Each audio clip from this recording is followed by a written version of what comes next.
अस्सलाम वालेकुम वरहमतुल्लाहि वबरकातुहू। उम्मीद है आप सब खैरियत से होंगे। आज मैं बहुत दिनों के बाद आपके सामने आया हूँ एक अहम बात करने के लिए, सोलर एनर्जी या सोलर पावर के बारे में। जैसा कि हम सब जानते हैं, सोलर एनर्जी जो है वो सूरज की रोशनी से हमें मिलती है। अब बात है कि हम क्यों लगाएं, गवर्नमेंट क्यों इनकरेज कर रही है इसको लगाने में। जैसा कि हम सब जानते हैं कि पूरी दुनिया परेशान है, पोल्यूशन बढ़ गया है और जिसका एक रिज़ल्ट है क्लाइमेट चेंज। तो हम इमेजिन नहीं कर सकते हैं एक पोल्यूशन फ्री एनवायरनमेंट, लेकिन वो पॉसिबल है। और वो पॉसिबल है जब हम रिन्यूएबल एनर्जी का यूज़ करेंगे, जुडिशियस यूज़ करेंगे। वो कैसे करेंगे? वो हम इसी तरह कर सकते हैं कि अगर हम सोलर पैनल्स लगाएं, जो ये है कि रूफटॉप सोलर प्लांट्स लगाएं अपने घरों में, अपने बिजनेसेस में, तो ये चीज़ अगर वाइड स्प्रेड हो जाए तो हम इमेजिन कर सकते हैं पोल्यूशन फ्री नेचर को, जो और बिजली भी पूरे दुनिया को फ्री मिल सकती है। ये हो गया एक कलेक्टिव इसका बेनिफिट। अगर हम अब इंडिविजुअल बेनिफिट की बात करेंगे तो इंडिविजुअल बेनिफिट है सोलर प्लांट को लगाने में, चाहे हम घर में लगाएं, अपने बिजनेसेस में लगाएं। इंडिविजुअल बेनिफिट है कि हमारी इलेक्ट्रिसिटी कॉस्ट कम हो जाएगा। जो मंथली हमारी इलेक्ट्रिसिटी बिल आती है वो काफ़ी रिड्यूस होके आ जाएगी, या कहीं पर ज़ीरो भी आ सकती है, depending on the plant installation, जो उसकी कैपेसिटी है। तो अगर हम देखेंगे, इस टाइम गवर्नमेंट भी इनकरेज कर रही है इस चीज़ को, डोमेस्टिक लेवल पर ख़ासकर पीएम सूर्य घर की स्कीम के तहत। तो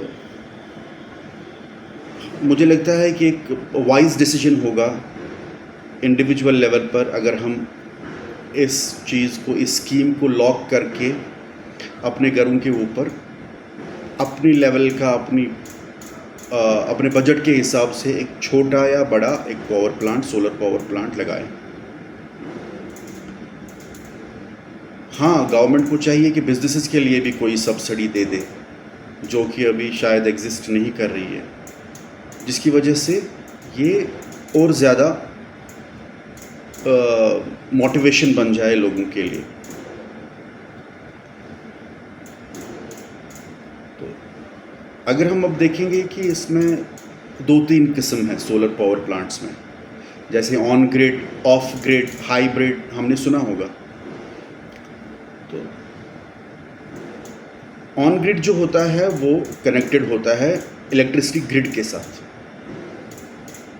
वो क्या हो गया कि वो सीधे जो जनरेट करेगा वो ग्रिड को देगा पावर, और हमारी बिल कट के आ जाएगी। जो हम जनरेट करेंगे घर में, अगर उससे ज़्यादा हमने जनरेट किया, वो ग्रिड से आ जाएगा, उतनी ही बिल आ जाएगी।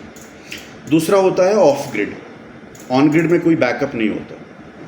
हम जैसे कि हमारे शायद कुछ लोगों को ये जहन में होता है कि पावर चला जाएगा, इलेक्ट्रिसिटी अगर ग्रिड से जाएगी तो हम वो जनरेट कर सकते हैं, मतलब इलेक्ट्रिसिटी वो हम बैकअप मिलेगा उससे। लेकिन ऑन ग्रिड में ऐसा कोई सिस्टम है नहीं। वो चीज़ है ऑफ ग्रिड में। ऑफ ग्रिड है वो इंडिपेंडेंटली काम करता है, उसका ग्रिड के साथ कोई कनेक्शन नहीं होता है। वो हमें बैकअप स्टोर करता है एनर्जी बैटरी में, वो बैटरी हमें बैकअप देती है। और तीसरी चीज़ जो बड़ी अच्छी चीज़ है वो है hybrid solar power plant. Hybrid में क्या होता है, वो कनेक्टेड होता है ग्रिड के साथ भी, और वो बैकअप भी हमें देता है। लेकिन अब ये है हमारे बजट पर डिपेंड कि हम कौन सा अफोर्ड कर सकते हैं। देखिए ऑन ग्रिड अगर हम इन तीनों को कंपेयर करेंगे कॉस्ट वाइज तो ऑन ग्रिड सबसे सस्ता पड़ जाएगा, ऑफ ग्रिड उससे महंगा पड़ जाएगा क्योंकि वो इंडिपेंडेंटली काम करता है और बैकअप भी हमें देता है, और हाइब्रिड दोनों से महंगा पड़ जाएगा क्योंकि उसके बेनिफिट्स भी ज़्यादा हैं। तो उम्मीद है कि ये तीनों का कंपैरिजन आपके थोड़ा सा समझ में आ गया होगा मेरे। अब बात आ गई लगाएंगे कौन सा। देखिए ब्रांड्स बहुत सारे हैं मार्केट में, तो लगाएंगे कौन सा। तो मैं अपनी एक्सपीरियंस बोलूँगा आपको। हमने घर में जो लगाया है वो टाटा का ही लगाया है, जो हमने बिज़नेस में लगाया है वो भी टाटा का ही लगाया है। तो हमने टाटा को क्यों चूज़ किया? टाटा को इसलिए हमने टाटा पावर को चूज़ किया। टाटा पावर के पैनल्स भी हमने लगाए और टाटा पावर का सारा सिस्टम भी हमने लगाया। तो हमने इसलिए चूज़ किया क्योंकि टाटा एक ओल्डेस्ट और लार्जेस्ट और शायद रिलायबल सोलर पावर कंपनी है, और जब हमें क्वालिटी की बात आती है तो टाटा पर शायद ज़्यादा रिलायबल टाटा ही हमें लगता है। एक हाउस होल्ड नेम है टाटा, मुझे लगता है। सो जहाँ तक हमने यूज़ भी किया तो हाईली एफिशिएंट भी है। सर्विस की बात करेंगे तो सर्विस भी अच्छी तरह से अवेलेबल है। हमारे पास डायरेक्ट टाटा के इंजीनियर्स आ गए, घर में भी बिज़नेस में भी ड्यूरिंग इंस्टॉलेशन, उसके बाद भी अगर कोई इशू हो गया, और जो उनके चैनल पार्टनर्स थे या वेंडर्स, तो उनकी भी टीम। तो सर्विस में हमें कोई इशू नहीं लगा। तो मैं समझता हूँ कि जहाँ तक टाटा का सवाल है तो मुझे लगता है कि ये बहुत अच्छी कंपनी है अगर हम रूफटॉप सोलर की बात करेंगे तो। अब कहाँ से लाएंगे ये जो सोलर पावर प्लांट है, जो रूफटॉप सोलर है, ये कहाँ से हम लाएंगे? देखिए वेंडर्स काफ़ी है जो अप्रूव्ड है ministry of new and renewable energy से। तो हम देख सकते हैं, उनकी वेबसाइट में जाके देख सकते हैं कौन कौन से वेंडर्स हैं, कौन कौन से चैनल पार्टनर्स हैं, वो हम देख सकते हैं, सप्लायर्स कौन से हैं। तो हम अकॉर्डिंगली चूज़ कर सकते हैं जो हमें अच्छा प्रोडक्ट देगा, जो हमें अच्छी क्वालिटी देगा, जो हमें अच्छी सर्विस दे सकता है on the basis of experience of others.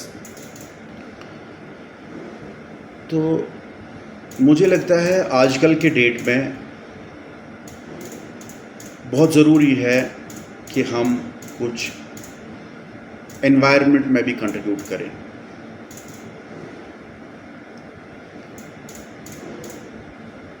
क्योंकि कार्बन फुटप्रिंट बहुत ज़्यादा है हमारे एनवायरनमेंट में। अगर हम देखेंगे carbon dioxide, chlorofluorocarbons, ozone, nitrous oxides, ये चीज़ें अगर हमें कम करनी है एनवायरनमेंट में, जो अल्टीमेटली हमारा क्लाइमेट चेंज रिज़ल्ट जिसका है, तो मुझे लगता है हमारी ड्यूटी है कि हम कुछ यहाँ से भी कंट्रीब्यूट करें अपनी लेवल पर, इंडिविजुअल लेवल और कलेक्टिव लेवल दोनों में। तो एट द एंड में यही बोलूँगा कि सोलर रूफटॉप जो पावर प्लांट्स है वो एक तो हमारा इलेक्ट्रिसिटी बिल को रिड्यूस करते हैं, एंड दैट्स क्वाइट एविडेंट। और दूसरी चीज़ है कि वो हमारे एनवायरनमेंट को प्रोटेक्ट करते हैं। सो मैं सजेस्ट करता हूँ कि ज़्यादा से ज़्यादा हम रूफटॉप सोलर पावर प्लांट्स लगाएं ताकि हम कंट्रीब्यूट कर पाएँ टुवर्ड्स क्लीनर और ग्रीनर एनवायरनमेंट, और ऑब्वियसली हमारा इंडिविजुअल बेनिफिट तो है ही उससे। Thank you so much. अस्सलाम वालेकुम।